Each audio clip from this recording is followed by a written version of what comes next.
Well, new details tonight in a Fox 5 I-Team investigation that rocked a champion high school football program. Allatoona High School in Acworth played for and won the 5A championship, even after school leaders received a signed complaint alleging two of their star players did not live in Cobb County. Well, Fox 5 I-Team reporter Randy Travis returns now to explain why, even if these players lived in a completely different county, they likely did not violate state athletic rules. Randy? Yeah, Russell, listen to this. Even if a parent lies about their address to get their student into a certain school district, as long as the student was admitted in the 9th grade, there are no state rules barring them from continuing to attend and play sports there.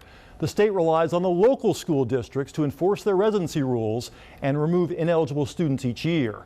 The question, how seriously did Cobb County take these complaints?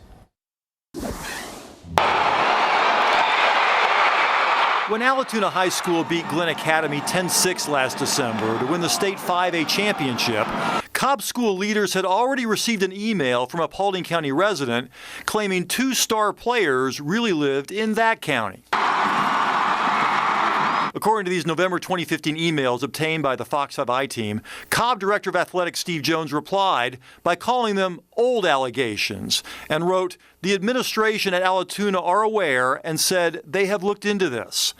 Case closed." And according to Georgia High School Association board member Dave Hunter, there is nothing state regulators can do. It's up to them to investigate themselves. GHSA has no way of knowing where that person lived because the local school admitted them into school. Let's say someone got into a school in the 9th grade using an address that wasn't accurate. As far as GHSA is concerned, they're still legal. That's his home school. Even though they didn't have a proper address in the first place. That's correct. That was the school's responsibility. Seniors Wanye Tarver and Russell Holloman started at Allatoona as freshmen. Their families insist the two All-State football players live in Cobb County. But every time the Fox 5 I-Team checked these Paulding County addresses, we saw each player there 5 different times.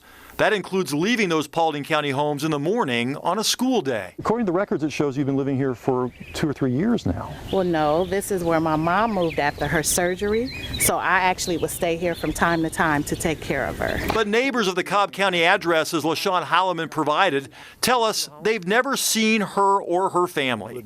As for Wanye Tarver, his Paulding County parents gave guardianship to his Cobb County grandmother when he was in middle school.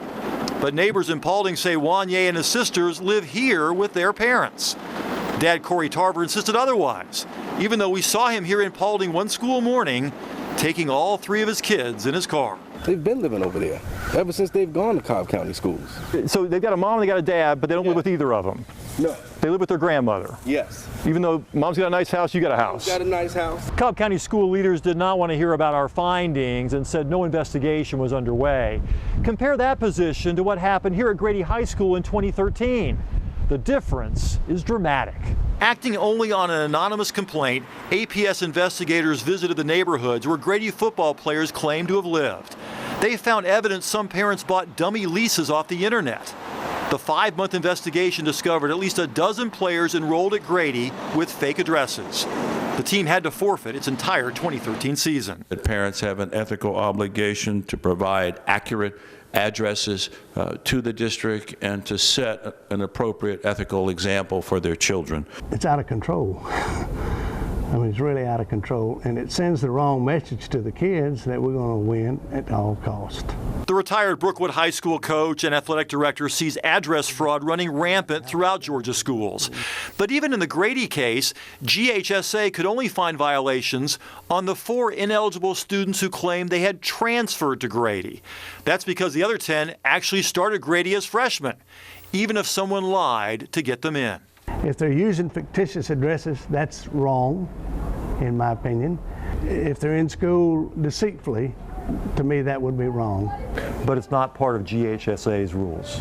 Not if that's their home school. If you rely on the local folks to really enforce themselves, if they've got a couple really good players who may not really should be there, what's the incentive for them to do the right thing? Well, to do the right thing. That should be the incentive. It's about ethics.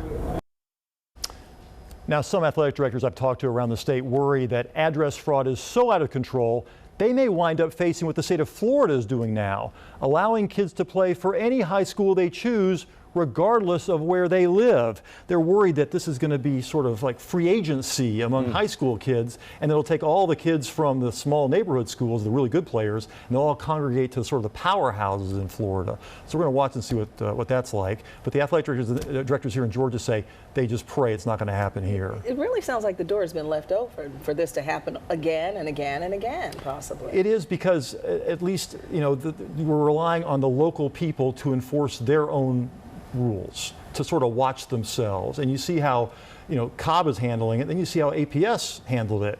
They kicked kids out of that school even though they were there in the 9th grade. They kicked them out not because they had violated GHSA rules, but because they had violated their own rules. Yeah.